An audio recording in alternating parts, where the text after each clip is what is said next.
So Satyamurthy గారు గతంలో కూడా వైసీపీ ఎమ్మెల్యేలు గడప గడపకు ప్రోగ్రాం చేశారు. గడప నుంచే వెనక్కి పంపించిన పరిస్థితులు మనం చూసాం. ఆ తర్వాత సిద్ధం సభలతో గ్రీన్ మ్యాట్తో ఎడిట్ చేసిన పరిస్థితులు మనం చూసాం. ఇప్పుడు సో ఫైనల్గా ఇది చివరి అస్త్రంగానే చెప్పుకోవచ్చు.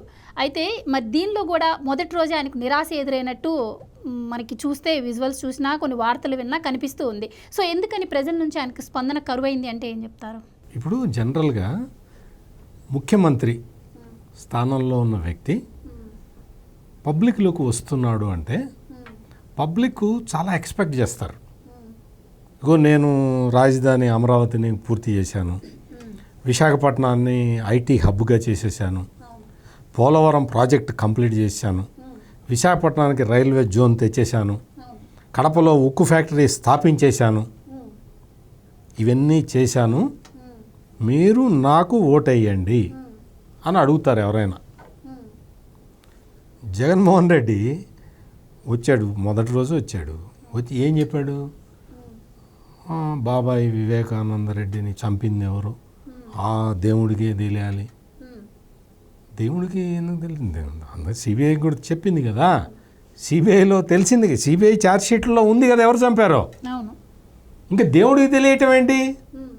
అదొకటి.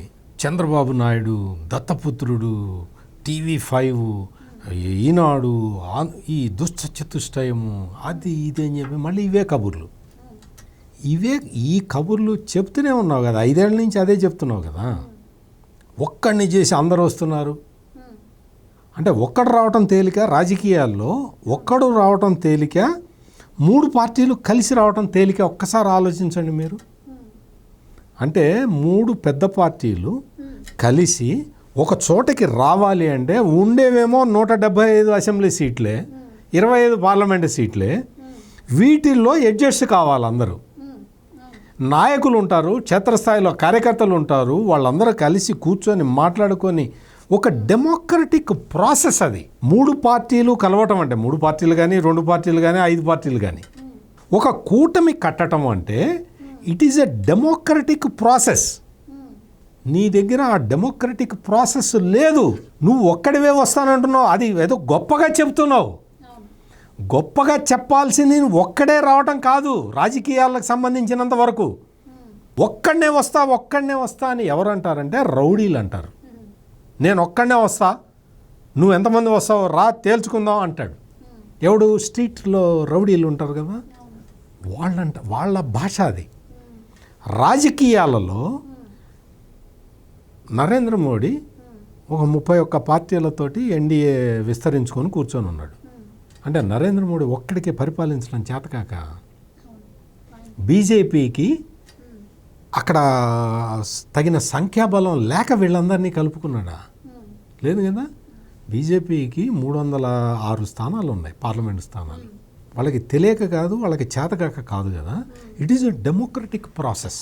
అదేవిధంగా కాంగ్రెస్ పార్టీ దేశంలో ఇంకొక అతిపెద్ద పార్టీ కాంగ్రెస్. వాళ్ళు ఏం చేశారు? 26 పార్టీలతోటి వాళ్ళు ఒక కూటమి కట్టారు.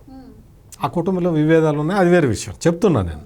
అంటే వీళ్ళందరికీ చేతగాక, సింగిల్గా రావటం చేతగాక ఈ పార్టీలతోటి అండర్స్టాండింగ్లోకి వస్తున్నారా? కాదు. It is a democratic process. డెమోక్రసీలో జరిగే విధానం ఇది. అంటే అందరూ కూర్చొని మాట్లాడుకొని ఈ రాష్ట్ర ప్రజలకి, ఈ దేశ ప్రజలకి ఏం కావాలి, ఏం చేస్తే బాగుంటుంది అని ఆలోచించుకోవటానికి ఒక కూటమిగా వస్తారు.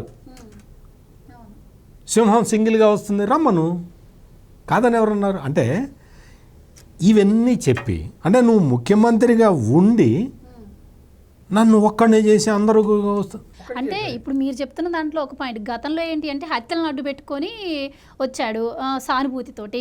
సరే ఇప్పుడు అలాంటివి ఏమీ లేవు కదా. సో అందుకని చెప్పి వాళ్ళందరూ కలిసి కట్టుకొస్తున్నారు, నేను సింగిల్గానే వస్తున్నాను, నేను మీ బిడ్డని, మీ మనిషిని, మీరే నన్ను ఆదరించాలని ఇప్పుడు కూడా సానుభూతికి ఆశిస్తూ ఉన్నాడు ప్రజల నుంచి.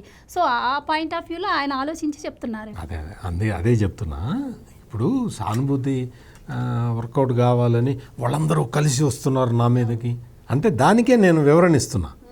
ఒక్కడు రావటం గొప్ప కాదు, అందరూ కలిసి రావటం గొప్ప విషయము. ఈ ప్రజాస్వామ్య వ్యవస్థలో ఈ చర్చలు, డెలిబరేషన్స్, ప్రజలకి ఏం చేయాలి అన్న ఆలోచనతోటి వచ్చే రాజకీయ పార్టీలు భావసారూప్యత ఉన్న రాజకీయ పార్టీలు ఒక కూటమిగా ఏర్పడతాయి. భావసారూప్యత లేని నిన్ను ఏ పార్టీ దగ్గరికి రానివ్వదు.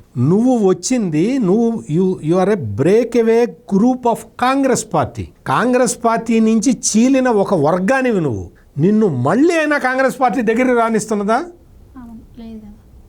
నువ్వు చీలి వచ్చిన పార్టీనే నిన్ను ఆదరించట్లేదు. అది నీ దుర్గతి. నువ్వు వచ్చి నేను సానుభూతి కోసం నేను ఒక్కడనే వస్తున్నాను రా, మాకు అందరితో కలిసిరా, నువ్వు కూడా నీకు చేత కాదు, నిన్నెవరి దగ్గరికి రానివ్వరు. అది పెట్టేసి చంద్రబాబు నాయుడు మీద మాట్లాడి, చంద్రబాబు నాయుడు ఇప్పుడు ముఖ్యమంత్రి ఆ రాష్ట్రానికి కాదు కదా, నువ్వు కదా ముఖ్యమంత్రివి, నేను అభివృద్ధి ఇదిగో ఇంత అభివృద్ధి చేశాను, మళ్ళీ నాకు ఓటేయండి అని నువ్వు అడిగే ధైర్యం నీకు ఉండాలి. నీకు నేను ఇంత అభివృద్ధి చేశాను అని చెప్పే ధైర్యం లేదు. మద్యపాన నిషేధం చేస్తాను, అప్పుడే ఓట్లు అడుగుతానని చెప్పిన మాట తప్పేశావు. సిపిఎస్ రద్దు చేస్తానని మాట తప్పేశావు. అమరావతిలోనే రాజధాని ఉంటుందని చెప్పి మాట తప్పేశావు. విశాఖపట్నం రైల్వే జోన్కి ఒక 56 ఎకరాలు ఇవ్వాలంటే ఇవ్వలేకపోయావు. కడపలో నీ సొంత జిల్లాని కడపలో ఇప్పటికి 3 సార్లు ఫౌండేషన్ స్టోన్ వేసావు, ఫ్యాక్టరీ లేదు. ఈ తరహా ఇవన్నీ కూడా కాదు.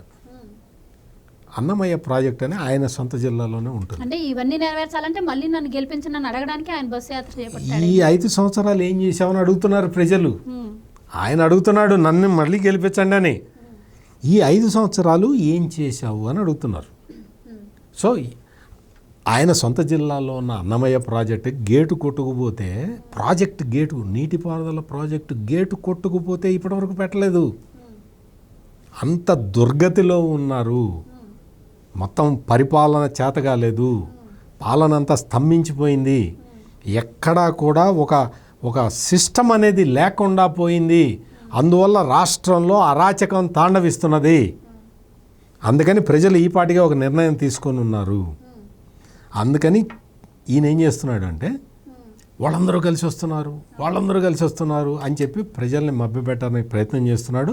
ఈయన ఎంత చెప్పినా కానీ ప్రజలు స్పందించట్లేదు, ప్రజల నుంచి స్పందన రావట్లేదు. అందుకే ఆయన సొంత జిల్లా కడప జిల్లాలో, ఆయన సొంత నియోజకవర్గం పులివెందుల్లోనే అతి చప్పగా నిస్సారంగా ఈ మేమంతా సిద్ధం అనే ఇది స్టార్ట్ అవుతున్నది.